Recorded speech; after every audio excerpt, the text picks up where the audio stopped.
So solving our proportions, again, hopefully you guys are getting good at these and done enough practice with them.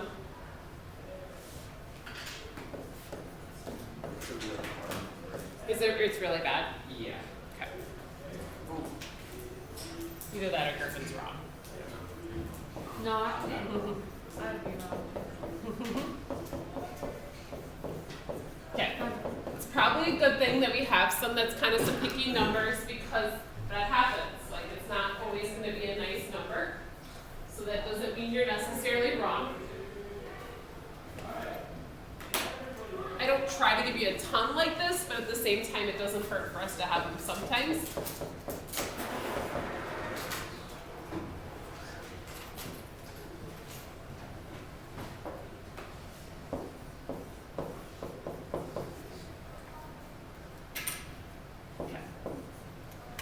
So I'm seeing already why we're going to have such a crazy number is because of the x value. We're going to end up dividing by a very large number. I can kind of see that going into this. So I'm moving this 27x over.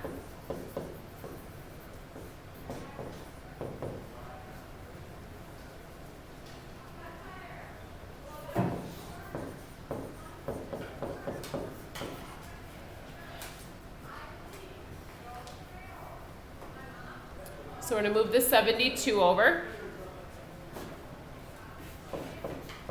Again, already anticipating crazy answer because of that crazy coefficient for our x.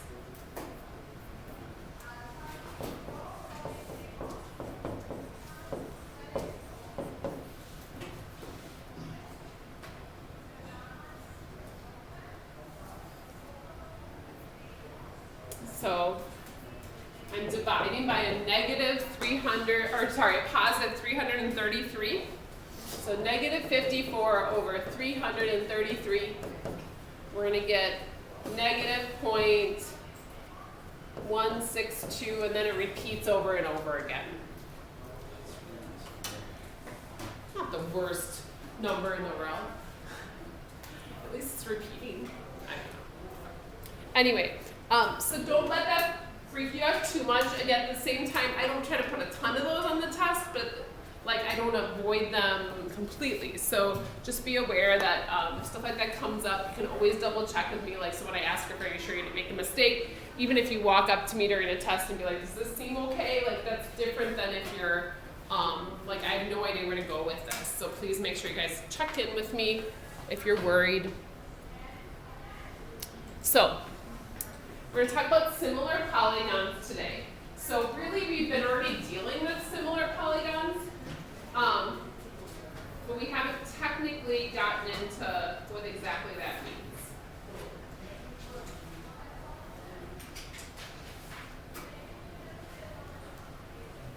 So a similar polygon is like a mini-me version of the problem, or the drawing. So like if you have a miniature, like a scale model of like a car that you like when you guys were little, you had like those little Matchbox cars. If you flipped it over, it always had a scale on it, like 1 to 25. Like if you multiplied that car size by 25, that was the size of the car. So a similar polygon has the same shape,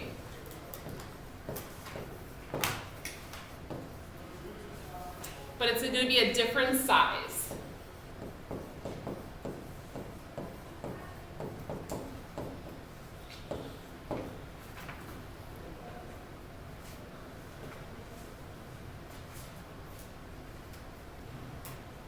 So if I have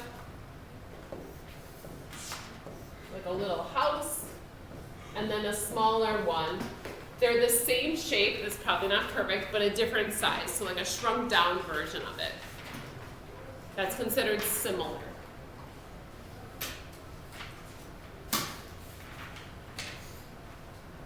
Now, one of the really important things about this is that we're going to say the sides are proportional.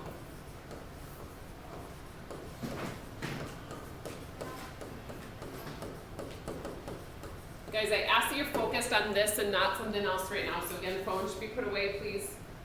So the sides are proportional, and that means that I can set up proportion, you know, kind of this idea in order to figure out what the side lengths are.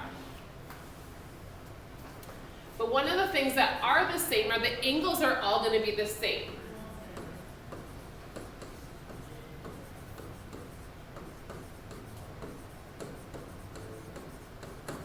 So the angle in one triangle is going to equal the angle in another. So if like this is angle 1 and this is angle 5, those two are going to be equal.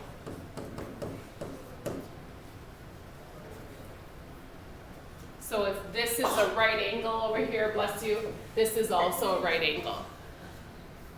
But when we set up the sides, we don't say the sides are just equal, we'll say that they're proportional.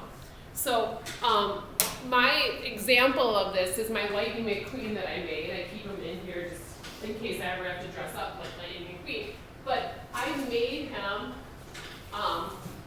for the boys for Halloween when they were little. But I wanted to make sure it actually like looked, I have to put this on the video, actually looks like Lightning McQueen.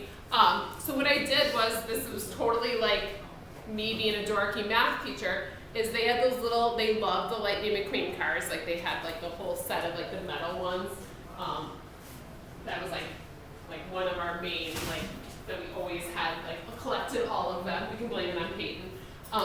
But those little cars, I took a little car and measured it and then like enlarged it because I wanted to make sure Lightning McQueen kind of looked right and he didn't show up as like the wonky like Wish version of Lightning McQueen, like where he's all like goofy looking. So I tried to make him look as much like it by measuring those dimensions, and then I enlarged it.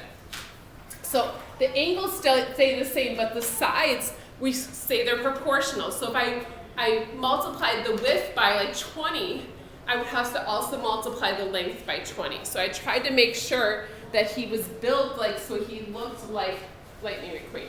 So obviously it's probably not perfect, but you know, it's a homemade Lightning McQueen. So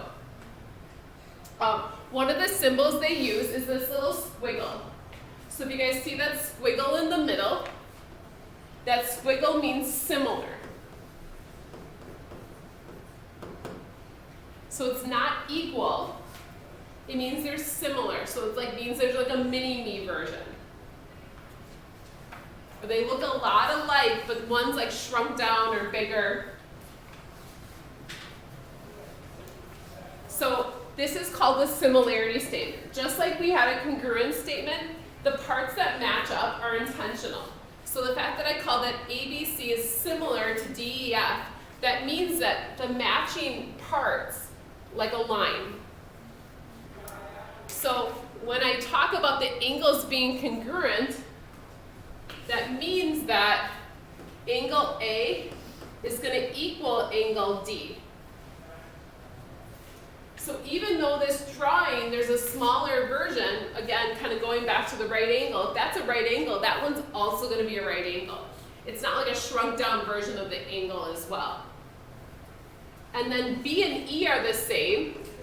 Even though the lines that make up E are shorter, this angle, if I measured it, would be the same as that one. And then finally, obviously, C and F go together.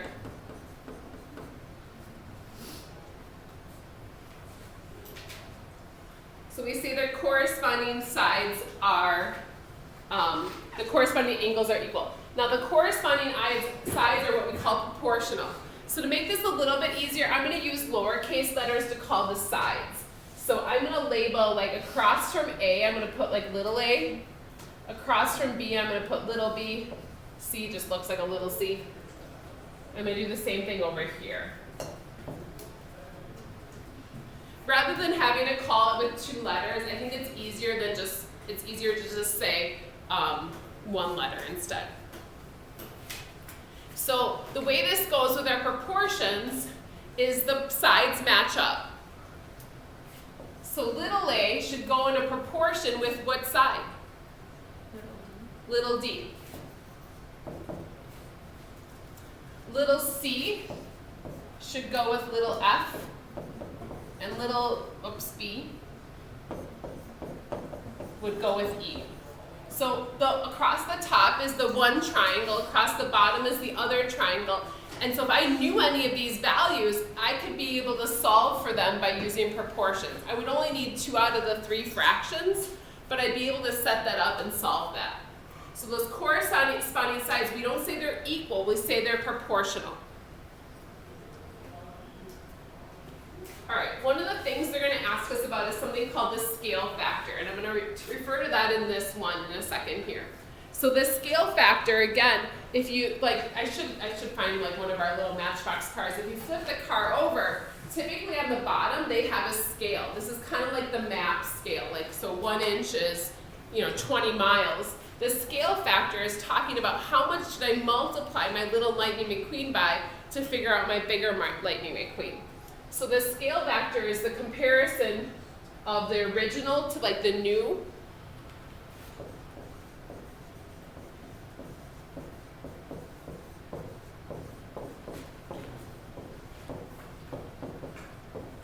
So it's a comparison of lengths.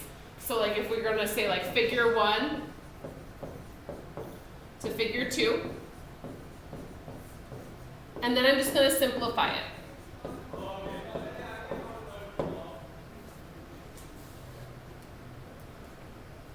So for instance, in this problem, if let's say this is 12 and this is 9,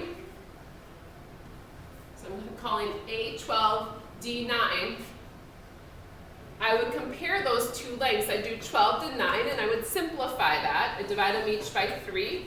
So this would be a 4 to 3 scale factor.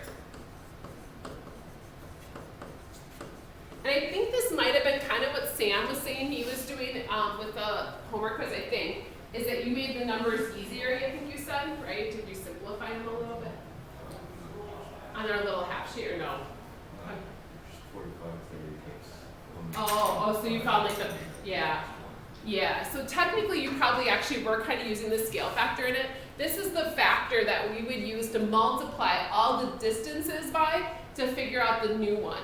So it's 1.3 times as big as the other one. So that scale factor is going to be important in what we're talking about today. All right. Let's flip it over here. Maybe let's do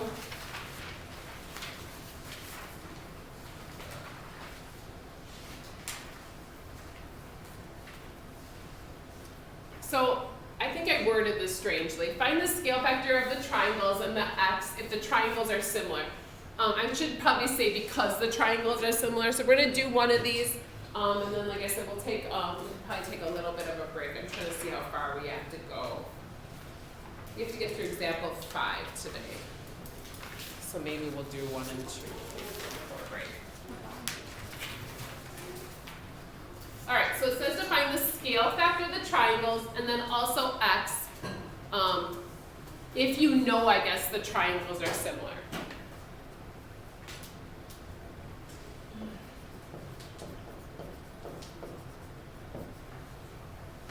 I got that.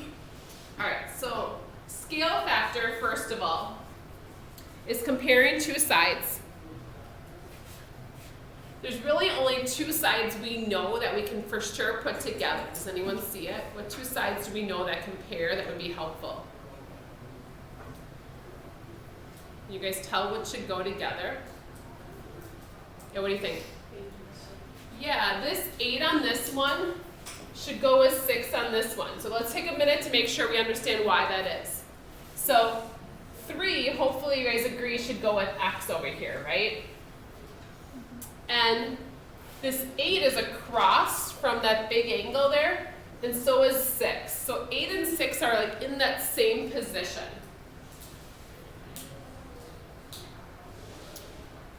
So we're going to set this up for our scale factor here. So the 2 sides we know, we're saying 8 goes with 6, and we're just going to simplify that. So that's going to divide them both by 3, or by 2.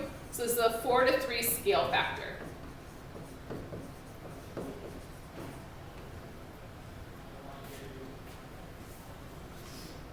Now I want to find the value of x.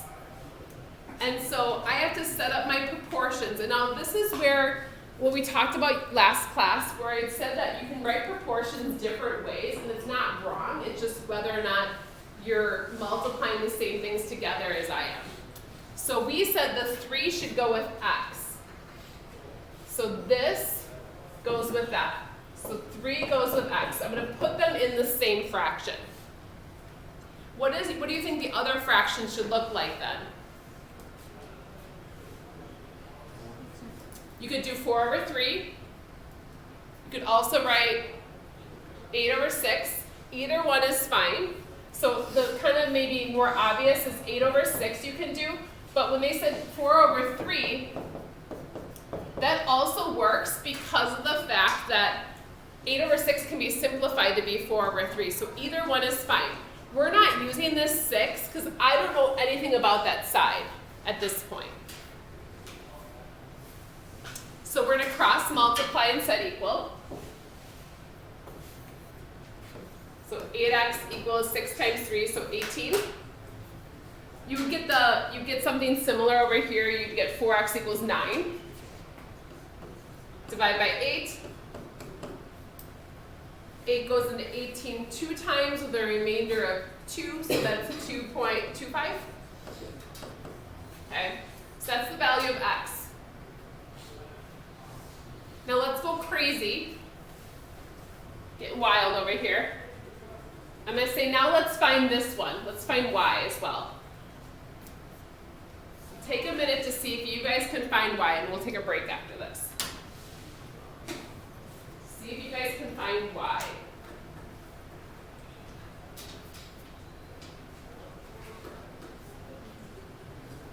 So it's the other side we don't know.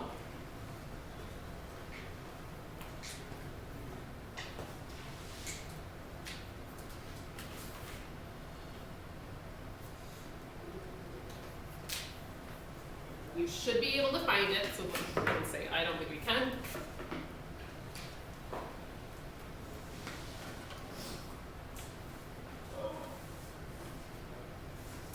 And again, last class we learned we can write this a lot of different ways. As long as we're matching up the right pieces, it should all work. So 6 should go with y here. So 6 goes with y. Now, I would probably not use x in my problem. 2.25 probably isn't as nice as using this. Now, when I go to set this up, since the 6 is coming from that triangle, I have to put the 8 in the same position, or put the 4 if you did that one. And then since y is in the same triangle as this 6, I have to put that there. So again, cross multiply. Divide by 8, and we find out our y then would be, is that 4.5? Yeah. So we're able to find both of them. So we found the scale factor, we found x, and we also found y, which they didn't even ask us about. Okay, take a little break here.